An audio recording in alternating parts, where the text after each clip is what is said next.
Restoring Men and History. Transgenderism is Orwellian. This is Guy. I wanted to do something on 1984 again. We've done a little bit on it. And I wanted to tie it to Brave New World too. But anyway, I came across this good piece when I was researching transgenderism. So we'll just do this first, and then I had pulled some quotes from 1984 that I wanted to talk about, but today we'll just do this piece. I don't know if I'll add my quotes in that I want to go over. So he starts out by saying this actress, this is 2020, Transgenderism is Orwellian by Carl Natoro, Am Greatness, December 4th, 2020. And here's the thing. This actress announced she is in fact a he and that her name is not Ellen but Elliot. So we're going back a little bit. You remember this. But it's important to know this because it's going to happen and repeat. So it doesn't matter who the actress or actor is or who the person is or engineer is or whatever, the cabinet administration official, right?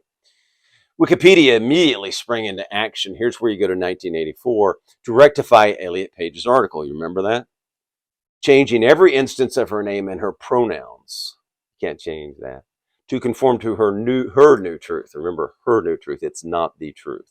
Men are men and women are women. I never get tired of saying that. It's the absolute truth. Netflix did the same across its platform, and the media report, they all fall in line, right? Watch all the dominoes. The corporate interest, the transgenderist movement, they all just go down the path, right? Same with Ukraine. Put the flag up. And the media reported the story using the newly approved name and pronouns with only a quick note to avoid confusion that Elliot had previously been known as Ellen. But even that wasn't enough for some activists. An article in Newsweek argued that even a single use of Elliot Page's dead name, get that one? Dead name. The name she was assigned to. What does that sound like? Quote, though the dead naming of Page in her article may not have any negative repercussions on the actor, barring any mental effects, it does propagate a system that has led to transgender people disproportionately being the victims of hate crimes. Okay, here's the thing. By this logic, any reference anywhere to the name Ellen Page, even in old articles, interviews, films made prior, is problematic. A transsexual activist and ACLU lawyer put it in another article. Any mention of someone's dead name, in quotes, ensures that he will never have the authority to claim the truth. Notice this? Of who he is. Well, no, because it's not who he is. And cedes that authority because what you think doesn't make it so, right? That's not the truth. You can't just think yourself.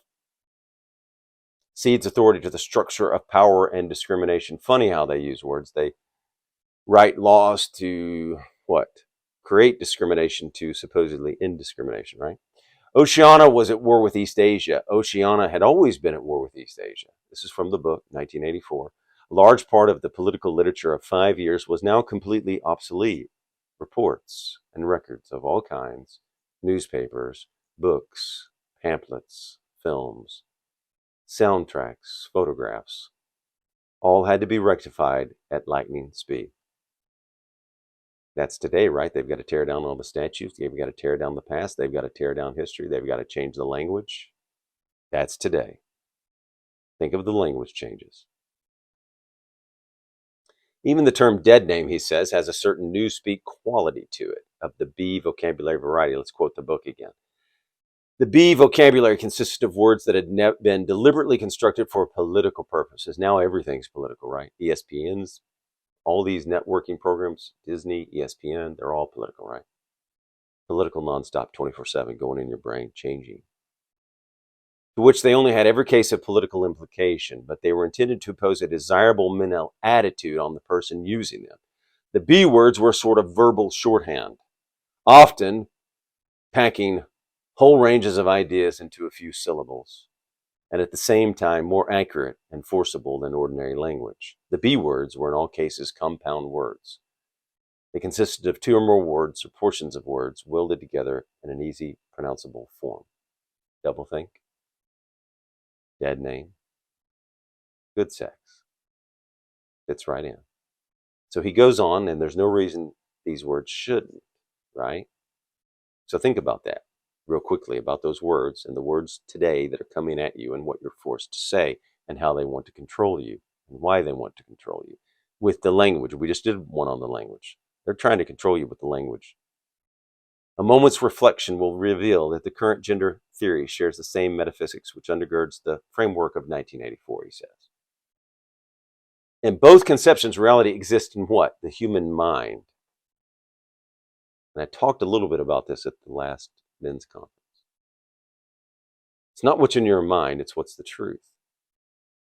It is lunacy to believe that reality is something objective, external, existing in its own right. And there's a name for this that we went over at the conference, right? This belief is cognitively dissonant with belief in an everyday experience in which the truths of the world and society hammer themselves home with shattering force. But learning to reconcile these two seemingly irreconcilable beliefs is the principal exercise in the art of what? Doublethink, right? The first belief lends itself to solipsism. The second belief suggests objectivity. Solipsism's what? In your own mind, right? Nothing outside of that, real?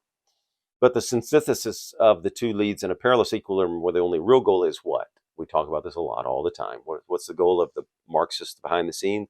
What's the goal of the globalists behind the scenes? What do they want? Why are they doing climate change? Why are they taking all these actions? Why are they pushing on you? They want what? More power. They also want, what do we say? Control over your life.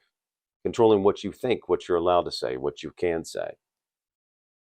Because there are no objective truths. One can make up whatever reality he pleases, right? That's why you got to get rid of God, right? God is an authority. So you got to get rid of him.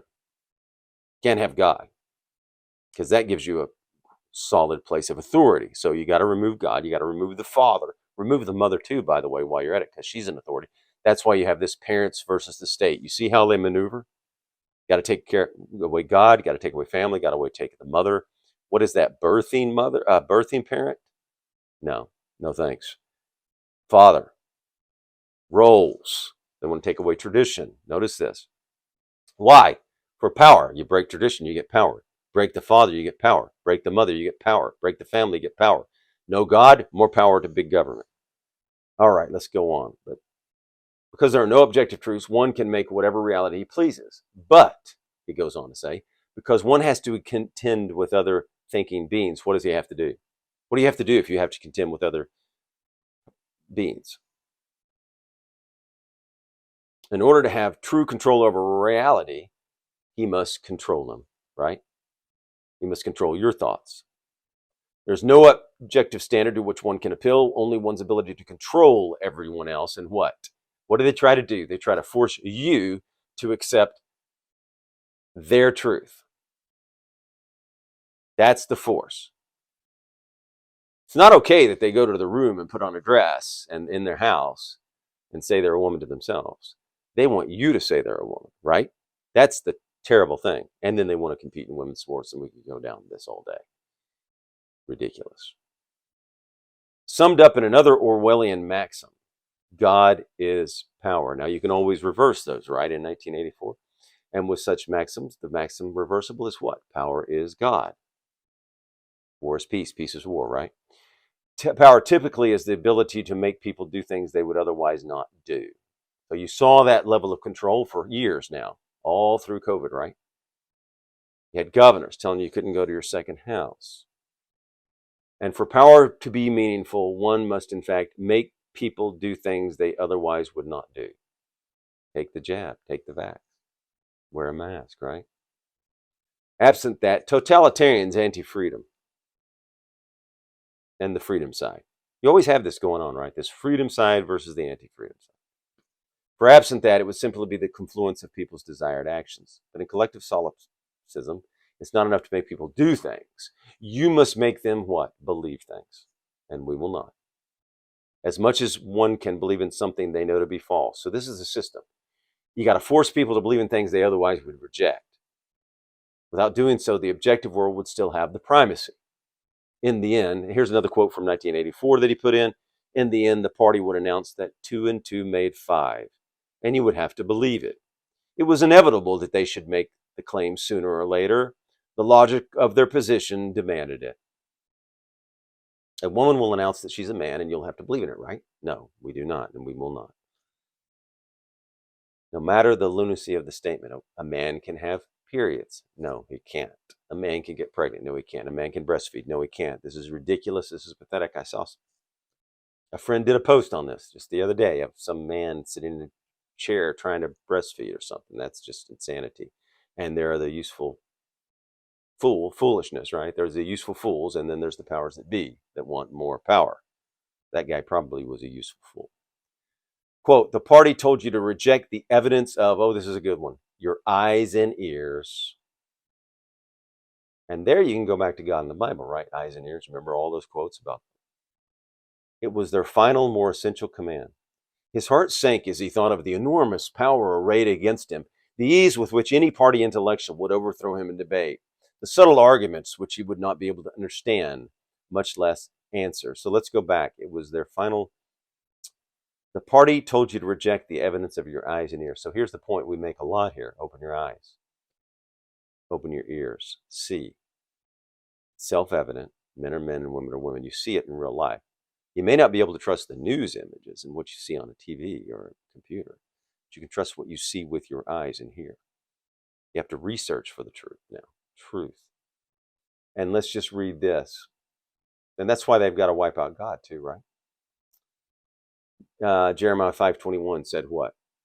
Now hear this, you foolish and senseless people, who have eyes but do not see, who have ears but do not hear. And then there was a verse in Matthew 13:15, I think it is. For the heart of this people has become dull, and with their ears they scarcely hear, and they have closed their eyes, lest they should see with their eyes and hear with their ears and understand with their heart and return, and I should heal them. I just like that quote. We'd have to put it in context, of course, as always.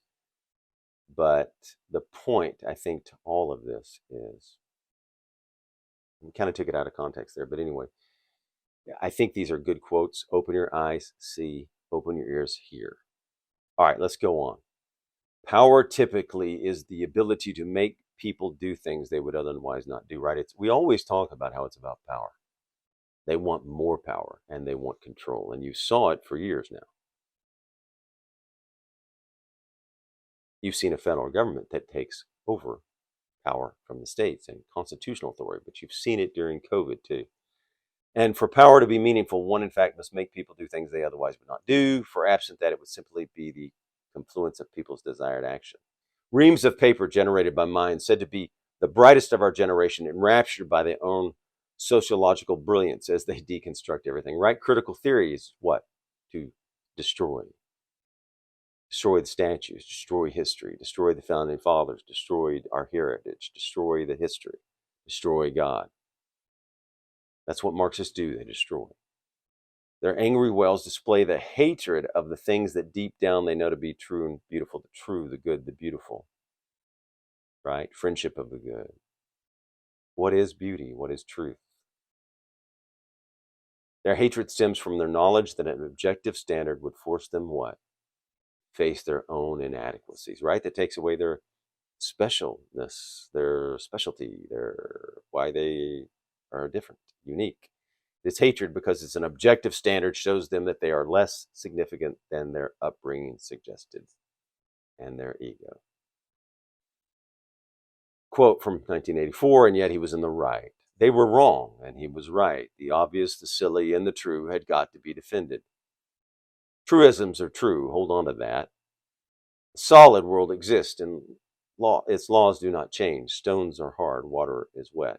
Objects unsupported fall toward the Earth's center. As prescient as Orwell was, even he didn't have the foresight to see that this battle was coming over women and men. Here's the point. Western civilization, freedom versus anti-freedom versus anti-Western civilization. We will not see this truth ever. This is restoring men in history. You men cannot become women. You women cannot become men. It is impossible. It will just disappoint you because you cannot obtain it. Pick goals you can obtain. Now, we can't let this truth go that men are men and women are women. We can't let them wipe out women. We can't let them wipe out mothers. We can't let them wipe out the family. So here's the truth, beauty, and goodness. Thank you. If you like this video, like it. It helps the algorithm, and please subscribe. Pass to your friends and share it. Thank you, and have a magnificent day.